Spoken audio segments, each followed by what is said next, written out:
یا بعد میں اگر مثال کے طور پر آج ہم پرزیوم کر لیتے ہیں 5 سال کے بعد اگر کہیں جی عمران خان پہ غلط کیس بنائے گئے تو کون ذمہ داری اٹھائے گا؟ جس طرح آپ بھی کہہ رہے ہیں جی نواز شریف صاحب پہ سارے غلط کیس بنے وہ بری ہو گئے ہیں، تو 5 سال کے بعد اگر یہ بھی بری ہو جائیں گے کیسوں میں تو پھر میں نے کہا ہے نا یہ جو کام کرتے ہیں تو کرتے رہیں گے. یہ تو 76 سال سے ہمارے ساتھ یہ کہ آج ذوالفقار علی بھٹو کا آپ نے یہ ریفرنس دیا کیس لگا اس کا تو ان کو سزائے موت تو کورٹ سے دلوائی ہے، لیکن کورٹ کے ججوں نے خود کہا جی ہم پہ پریشر تھا، ہمیں کہہ رہے تھے نوکری کرنی ہے کام کریں. تو ہماری عدالتیں بھی معذرت کے ساتھ ایک پیج پہ آ جاتی ہیں اور پھر جب جو کرانے والے ہوتے ہیں وہ بھی ایک پیج پہ ہوتے ہیں، سامنے عدالتوں کو استعمال کرتے ہیں، عدالتیں استعمال ہوتی ہیں. تو بعد میں ابھی یہی کیس تھا نواز شریف کا، انہیں عدالتوں نے سزا دی ہے نا. آج وہی نیب کہہ رہا ہے، وہی عدالتیں کہہ رہے ہیں جی اس طرح کی ایویڈنس لائیں، اس طرح کی لائیں. بھائی آپ کو 5 سال پہلے نہیں پتا تھا، آپ نے کیوں سزا دی ہے ایک بندے کو؟ جب آپ کو پتا تھا، اپیلیں آپ کے پاس پینڈنگ تھی تو اس وقت کیوں نہیں کی؟ کیونکہ آپ کو پتا ہے اس وقت آپ انڈیپینڈنٹ نہیں تھے، اسٹیبلشمنٹ کا آپ پہ پریشر تھا. تو ابھی آپ سمجھتے ہیں اس وقت زیادتی کی تھی، ابھی وہ پریشر ختم ہو گیا ہے تو آپ نے کہا جی غلط کیس بنائے. تو کیس تو اس وقت بھی غلطی بنے تھے، آج تو نہیں کیس بنے، یہ 5 سال پہلے غلط کیس بنے اور ان عدالتوں کے اندر چلتے رہے. ہماری عدالتیں انڈیپینڈنٹ کام نہیں کرتی. ہمارے عدالتیں جو ہے نا اس میں کوئی آپ گنے چنے 1-2 جج کہہ سکتے ہیں انڈیپینڈنٹ ہے، باقی ساری عدالتیں انڈر پریشر ہوتی ہیں. ذوالفقار علی بھٹو کے اب کیوں ججوں نے کہا جی یہ جوڈیشل مرڈر ہے، ہم سے غلطی ہو گئی، انہوں نے کہا جی نوکری کرنی ہے.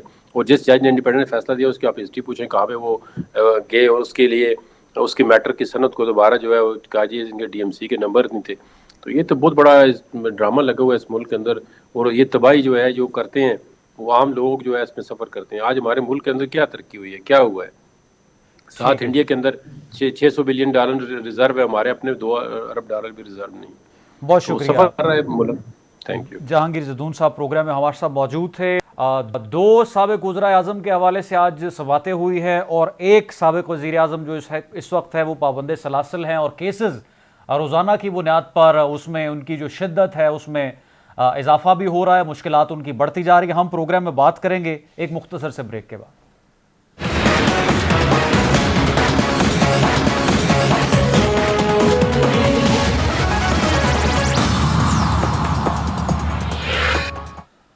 ویلکم بیک ناظرین. ملک میں اس وقت الیکشن کی فضا ہے، تمام تر سیاسی جماعتیں الیکشنز کی تیاریوں میں مصروف ہیں. پاکستان پیپلز پارٹی باقاعدہ طور پر جلسوں کا آغاز کر چکی ہے. Chairman People's Party Bilawal Bhutto نے گجرانوالہ میں آج جلسے سے خطاب کیا ہے. لیکن دوسری طرف الیکشنز کی ان تمام تر تیاریوں اور گہما گہمی کے بالکل ساتھ ہی پاکستان میں امن و امان کی صورتحال کو خطرات لاحق دکھائی دیتے ہیں. جے یو آئی فے کے رہنما مولانا فضل الرحمان نے جس طرح سٹیٹمنٹ دیا کہ 2 صوبے دہشت گرد کی لپیٹ میں ہیں اور ہم کیا ان حالات میں الیکشنز کے فیز میں داخل ہو سکتے ہیں. آج سیکیورٹی فورسز نے مختلف انٹیلیجنس بیسڈ آپریشنز کیے ہیں اور اس کے دوران 25 جوانوں نے اپنی قیمتی جانیں ہماری پاکستانی قوم پر نشاور کی ہیں، جام شہادت نوش کیا ہے، جبکہ 27 دہشت گرد مارے گئے ہیں، جہنم واصل ہوئے ہیں. آئی ایس پی آر کے مطابق جو بیان جاری کیا گیا ہے، ڈیرہ اسماعیل خان کے مختلف علاقوں میں انٹیلیجنس بیسڈ آپریشن کیے گئے ہیں اور سامنے جو تفصیلات آئی ہیں بتایا گیا ہے کہ دہشت گردوں کی موجودگی کی اطلاع پر انٹیلیجنس بیسڈ آپریشن کیے گئے اور یہ انٹیلیجنس بیسڈ آپریشنز جو ہیں آنے والے دنوں میں ان کا دائرہ کار مزید وسیع ہو سکتا ہے. اب آپ جانتے ہیں کہ ایک ایسا وقت ہے جب غیر قانونی طور پر جو مقیم ہے پاکستان میں تارکین وطن، ان کی بے دخلی کا سلسلہ جاری ہے اور بڑی تعداد میں جو افغان باشندے ہیں وہ افغانستان منتقل ہو چکے ہیں، کچھ ابھی پاکستان میں ہی موجود ہیں. اور یہ ایک ایسا وقت ہے کہ پاکستان کی جانب سے اپنے ہمسایہ افغانستان کو ایک بڑا clear statement chief of the army staff Syed general Asim Munir کی جانب سے دیا گیا ہے کہ ہم کسی طور بھی ان چیزوں کو نظر انداز نہیں کریں گے، ان پر کمپرومائز نہیں کریں گے. اگر افغانستان کی سرزمین پاکستان کے خلاف کارروائیوں میں استعمال ہوئی تو بھرپور جواب دیں گے. دفاعی تجزیہ کار بریگیڈیئر ریٹائرڈ مسعود خان صاحب ہمارے ساتھ موجود ہیں پروگرام میں. بریگیڈیئر صاحب بہت شکریہ آپ کے وقت کا. سر، یہ 25 جوانوں نے آج جام شہادت نوش کیا ہے، پاکستان ایک مرتبہ پھر دہشت گردی کی لپیٹ میں ہے. بالکل ایسا ہے. دیکھیں یہ جو دہشت گردی ریسرجنس ہوئی ہے یہ 15 اگست 2021 کے بعد سے یہ ہوئی ہے جب سے افغان طالبان نے ٹیک اوور کیا. اور 2020 میں پاکستان میں صرف 49 ٹیررسٹ اٹیکس ہوئے تھے اور 2021 میں پھر یہ اٹیک آلموسٹ 200 ہو گئے تھے اور ایون دین 86% کی ریڈکشن پاکستان میں ٹیررسٹ اٹیکس میں ہوئی تھی. لیکن افغان طالبان کے ٹیک اوور کرنے کے بعد اس میں سرج دیکھی گئی اور اس میں دیکھیں 60% اس میں اٹیکس میں حملہ ہوا، انکریز ہوا تھا. انفارچونیٹلی دیکھیں کہ وہ اس وجہ سے ہوا کیونکہ ٹی ٹی پی وہاں پہ تھی، کیونکہ جب ضرب عضب آپریشن ہوا تھا تو یہ کتنے لوگ تھے یہاں سے جو بہت سارے تو مارے گئے تھے، باقی وہ چلے گئے تھے افغانستان میں، وہاں پہ شیلٹر لیا، اور کچھ لوگ وہ افغان کے جیلوں میں قید تھے. لیکن جب افغان طالبان ٹوکبت کو تقریباً 8,000 کے قریب ان کو وہاں سے ریلیز کر دیا تھا، سبسیکوینٹلی وہاں سے انہوں نے پھر یہ حملے وہاں سے شروع کیا اگینسٹ پاکستان. اور پھر دیکھو بس سے ان کو وہاں پہ ویپنس اینڈ ایکوپمنٹ مل گئے جو امریکن چھوڑ کے گئے تھے. دین وہاں پہ ایزیلی ان کو وہاں پہ دے کین موو اراؤنڈ، وہاں پہ ٹریننگ گراؤنڈس ہے خوست میں، کنار میں، نورستان میں اور پکتیکا میں، وہاں پہ سوسائڈ ٹریننگس وہاں پہ ہو رہی ہیں. پھر وہاں پہ پراکسیز بھی وہاں پہ چل رہی ہیں. تو بیسکلی پھر اس کے بعد جو ہم نے کچھ اسٹیپس لیے پاکستان کے اندر اپنی چیزیں ہم نے ایفرٹ کیا ہے to address over security concerns اور فاسٹر اکنامک اسٹیبلٹی کے لیے. ہم نے دیکھیں کہ افغان ٹرانزٹ ٹریڈ کو صحیح کرنے کی کوشش کی، we crack down on the smuggling, اس پہ ہم نے کیا. پھر ہم نے ایک پاسپورٹ کا کانسیپٹ لے کے آئے، ون ڈاکومنٹ رجیم کی، جو افغانستان سے جو لوگ آتے جاتے ہیں وہ پاسپورٹ لے کے آئیں. تو اس طریقے سے چیزیں تھی. تو پرابلی اس سے یہ ہوا کہ ان کا جو انٹرسٹ تھا وہ بیسکلی اس کو ہم نے ادھر یہاں پہ اس کو روکنے کی کوشش کی ودن ان سائڈ پاکستان جو وہاں پہ ورک تھے. پھر انلیگل ڈیپوٹیشن جو ہوئی تھا، ابھی دیکھیں 1.7 ملین یورپین ایجنسی کہتی ہے ہو سکتے اس سے زیادہ لوگ ہوں، اور اس میں تمام لوگ تو نہیں لیکن کچھ لوگ یقیناً سمپتھائزر تھے اور فیسیلیٹیٹرز تھے یہاں پہ، اور وہ دے وار سرونگ دیئر انٹرسٹ، اور دیئر فور یہ بھی ان کو وہ سمجھتے تھے کہ ان کے ساتھ اچھا نہیں ہوا. تو دیز آر دی فیکٹر جس کی وجہ سے they allowed and facilitated T T P وہاں سے آپریٹ کریں against Pakistan from the safe havens. Despite the fact دیکھیں پاکستان نے ان کو ایویڈنس دیا ہے کہ یہ یہاں سے آپریٹ کر رہے ہیں، اور انٹرنیشنل کمیونٹی نے بھی ریئلائز کیا ہوا ہے. جتنے دیکھیں چاہے وہ ٹام ویسٹ ہو، recently visited Pakistan, special envoy ہے یونائٹڈ اسٹیٹس کا، افغانستان ہے، اور ان کی جو لنڈا ویسٹ تھی پرابلی یو ایس کی یونائٹڈ نیشن میں جو بیٹھتی ہیں، تو انہوں نے بھی کنسرن شو کیا تھا. اور ان کا کنسرن یہی تھے کہ پراکسیز ڈیولپ کر رہی ہیں افغانستان میں، اور ان کا ایک الائنس بن رہا ہے and they are targeting Pakistan. تو اب یہ تھریٹ جو ہے وہ ریئل ہے، اور سبسیکوینٹلی آپ دیکھیں گے یہ تھریٹ بریگیڈیئر صاحب، یہ جو بے دخل افغان شہریوں کو کرنے کا سارا معاملہ ہے، یہ تو اس وقت شروع ہوا جب افغان طالبان کی حکومت نے ہمارے خدشات پر کان نہیں دھرے، اور جس طریقے سے ہم نے معاملات کو ہینڈل کرنے کا کہا انہوں نے کوئی تسلی بخش ہمیں جواب نہیں دیا. اب یہ تمام تر کارروائیاں پاکستان میں جس پر ہم نے کنٹرول کیا متعدد ملٹری آپریشنز کے بعد دوبارہ سے اگر ان کا آغاز ہو رہا ہے، تو ہم افغان طالبان کی جو حکومت ہے ان کے ساتھ کوئی ایسا ڈائلاگ یا ایسی ان کو تنبیہ نہیں کر سکتے کہ ٹی ٹی پی جس طرح سے آپ کہہ رہے ہیں کہ وہاں پر تمام ان کے ہائیڈ آؤٹس ہیں یا وہاں سے کنٹرول ہو رہے ہیں، تو اس میں اس طرح کا کوئی ڈائلاگ ہو جس میں کچھ سمجھ بھی آئے ہمیں ان کی، اور وہ کنٹرول کریں ان چیزوں کو؟ دیکھیں گے آپ تو صحیح کہتے ہیں، dialogue is the best option, اس میں تو کوئی دوسری رائے ہے ہی نہیں ہے. لیکن یہ ہے کہ آلریڈی دیکھیں کہ اس میں پریویس گورنمنٹ کے ڈیفنس منسٹر یہاں سے گئے تھے، پھر یہاں سے D G I S I وہاں پہ گئے تھے اور ان سے بات چیت کی تھی. جو ہمارے جو اسپیشل انوائے ان افغانستان تھے فریکوینٹلی وزٹڈ افغانستان ڈسکس کرنے کے لیے. پھر دیکھیں ریجنل کنیکٹیوٹی میں جب کنٹریز تھے انہوں نے ان پوائنٹس کو ریز کیا ہے. ماسکو فارمیٹ میں بھی یہ چیزیں بات چیت پہ ہوئی ہیں. پھر دیکھیں امریکہ کو بھی یقیناً سینٹام کے کمانڈر یہاں پہ آئے ہوئے تھے، وہ بھی پھر میں نے جس طرح کہا ٹام ویسٹ ہے ان کو بھی ہے. تو افغانستان گورنمنٹ کی بڑی ذمہ داری بنتی ہے. دیکھیں اگر وہ ایسے اقدامات نہیں اٹھائے، کیونکہ ان کی ایک انڈر ٹیکنگ ہے to United States. Doha accord کے مطابق انہوں نے کہا کہ دے ول ناٹ الاؤ کہ اب ان کی سرزمین دہشت گردی کے کارروائیوں کے لیے یوز نہیں ہوگی. اب یہ انہوں نے کمٹمنٹ دی ہے، تو دیکھو امریکہ از اے اسٹیک ہولڈر، تو وہ ایک امریکہ ابھی بھی انفلوئنس کر سکتا ہے، پریویل کر سکتا ہے. پھر اگر نہیں کریں گے تو افغانستان کے لیے مسائل ہوں گے. آلریڈی سینکشنز اور لگیں گے اور مسائل پیدا ہوں گے، and they are totally dependent on Pakistan بہت ساری چیزوں کے لیے. تو ہم تو نہیں چاہتے ہیں کہ وہاں پہ کچھ ایسا ہو. ہم چاہتے ہیں افغانستان میں پیس ہو، اسٹیبلٹی ہو، اور تاکہ ہمارے جو ویسٹرن بارڈرس ہیں وہاں پہ سے کوئی ہمارے لیے مسائل نہ ہو. We can concentrate on the east. تو میرا خیال میں یہ فیکٹر ہے. ابھی chief of army staff is United States تمام ریجنل سیکورٹی ایشوز پہ، لیکن وہاں پہ اس تمام امور پہ بات چیت ہوگی. بہت شکریہ بریگیڈیئر ریٹائرڈ مسعود خان صاحب پروگرام میں ہمارے ساتھ موجود تھے. ناظرین، پروگرام نیوز فیڈ کا وقت ختم ہو رہا ہے. دوبارہ ملاقات ہوگی. بہت سا خیال رکھیں. اللہ حافظ.